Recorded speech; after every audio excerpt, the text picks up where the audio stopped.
ओम श्री परमात्मने नमः। जिन भगवान श्री कृष्ण के अंग में संपूर्ण सृष्टि का सौंदर्य ओतप्रोत है, जिनकी लीला का श्रवण करने से दुर्जन मन को भी शीघ्र ही भगवान में ठहर जाता है, जिसका एक नाम लेने मात्र से ही पाप में आसक्त जीव भय से मुक्त हो जाता है, और जिन्होंने अर्जुन को बछड़ा बनाकर कृपा पूर्वक गीता रूपी दूध को दुहा, उन्हें हम प्रणाम करते हैं। श्रीमद् भगवत गीता को उपनिषदों का एक सार माना गया है। महाभारत युद्ध के समय समर भूमि में भगवान श्री कृष्ण द्वारा जो ज्ञान दिया गया था, उसी का वर्णन गीता के अंदर किया गया है। एक प्रसंग आता है कि पार्वती जी ने शिव जी से पूछा कि हे महादेव, आपको किस ज्ञान के बल पर संसार के सभी प्राणी आपको शिव के रूप में पूजते हैं? तब महादेव जी ने उत्तर दिया कि हे प्रिय, सुनो, मैं गीता ज्ञान को अपने हृदय में धारण करके रखता हूँ, जिसके वजह से मुझे पवित्र माना जाता है। भगवान विष्णु ने कहा था कि मेरे ईश्वरीय रूप को एवं परमानंद स्वरूप का प्रतिपादन गीता शास्त्र में किया गया है। मैं गीता में अपने स्थिति का ही वर्णन करता हूँ। क्रमशः 5 अध्यायों को तुम 5 मुख समझो, 10 अध्यायों को 10 भुजाएं समझो, तथा 1 अध्याय को मेरा उदर और 2 अध्यायों को दोनों चरण कमल ही जानो। इस तरह से पूरे 18 अध्याय में भगवान कृष्ण या भगवान विष्णु की ही गरिमा दर्शाई गई है। गीता के अध्याय 1 में संजय महाराज धृतराष्ट्र को युद्ध में दोनों पक्ष कौरव एवं पांडवों की सेनाओं एवं अर्जुन को श्री कृष्ण द्वारा दिए गए उपदेश का वर्णन करते हैं। यह अध्याय उसी प्रस्तावना के स्वरूप है। इसमें दोनों पक्षों के प्रमुख योद्धाओं के नाम गिनाने के बाद मुख्य रूप से अर्जुन को कुटुंबनाश की आशंका से उत्पन्न हुए मोहजनित विषाद का वर्णन किया गया। धृतराष्ट्र संजय से बोलते हैं कि धर्म क्षेत्रे कुरुक्षेत्रे समवेतायुतोत्सव मामकाः पांडवाश्चैव किम कुर्वत संजय। हे संजय, धर्म भूमि यानी कानून और नैतिकता की भूमि कुरुक्षेत्र में एकत्रित युद्ध की इच्छा रखने वाले मेरे और पांडुपुत्रों ने क्या किया? यह हिंदू संस्कृति की विलक्षणता ही है कि इसमें प्रत्येक कार्य अपने कल्याण का उद्देश्य सामने रखकर ही निर्णय लिया जाता है। इसलिए युद्ध जैसा घोर कार्य भी धर्म क्षेत्र और तीर्थ क्षेत्र में किया गया है, जिसमें युद्ध में मरने वालों का भी कल्याण हो जाए। भगवान की ओर से सृष्टि में कोई भी भेदभाव यानी मेरा तेरा नहीं किया गया है।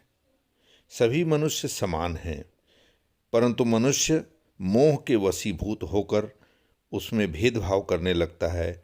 इस तेरे और मेरे के भेद के कारण ही संपूर्ण संघर्ष उत्पन्न होता है। महाभारत का युद्ध भी मामकाह यानी मेरे पुत्र और पांडवाज पांडु के पुत्र, इस भेद के कारण। संजय बोलते हैं कि हे महाराज, उस समय राजा दुर्योधन ने व्यूह रचना युक्त पांडवों की सेना को देखकर और द्रोणाचार्य के पास जाकर यह कहा कि हे आचार्य, आपके बुद्धिमान शिष्य राजा द्रुपद के पुत्र धृष्टद्युम्न के द्वारा रचित व्यूह में खड़ी पांडु सेना को देखिए। इसमें मौजूद सारे शूरवीर सबकी गिनती कराते हैं, और इसके बाद दुर्योधन आगे बोलते हैं कि हे ब्राह्मण श्रेष्ठ, अपने पक्ष में भी तो कुछ योद्धा हैं जिन्हें आप समझ लीजिए। आपकी जानकारी के लिए मेरी सेना में जो भी सेनापति हैं, मैं उनके बारे में आपको बताता हूँ। आप स्वयं द्रोणाचार्य, भीष्म पितामह तथा कर्ण, संग्राम विजयी कृपाचार्य तथा वैसे ही अश्वत्थामा, विकर्ण और सोमदत्त का पुत्र भूरिश्रवा इत्यादि शूरवीर हैं। इसलिए सब मोर्चों पर अपनी अपनी जगह पर स्थित रहते हुए आप सभी लोग निसंदेह भीष्म पितामह को ही सब ओर से रक्षा करें। इस बीच अर्जुन ने धनुष उठाकर श्री कृष्ण महाराज से कहा, हे अच्युत, मेरे रथ को दोनों सेनाओं के बीच में खड़ा कीजिए। जब तक कि मैं युद्ध क्षेत्र में डटे हुए युद्ध के अभिलाषी इन विपक्षी योद्धाओं को भली प्रकार देख न लूं कि इस युद्ध में किन किन के साथ युद्ध करना योग्य है, तब तक रथ को वहीं खड़ा रखिए। दुर्योधन का युद्ध में हित चाहने वाले जो जो राजा इस सेना में शामिल हुए हैं, उन सबको मैं देखना चाहूँगा। युद्ध क्षेत्र में डटे हुए युद्ध के अभिलाषी इस स्वजन समुदाय को देखकर मेरे अंग शिथिल हुए जा रहे हैं और मुख सूखा जा रहा है। मेरे शरीर में कंपन और रोमांस हो रहा है। हाथ से गांडीव धनुष गिर रहा है और त्वचा भी बहुत जल रही है। मेरा मन भ्रमित हो रहा है और इसलिए मैं खड़ा रहने के समर्थ नहीं हूँ। हे केशव, मैं लक्षणों को भी विपरीत देख रहा हूँ तथा युद्ध में स्वजन समुदाय को मारकर कल्याण भी नहीं देखता।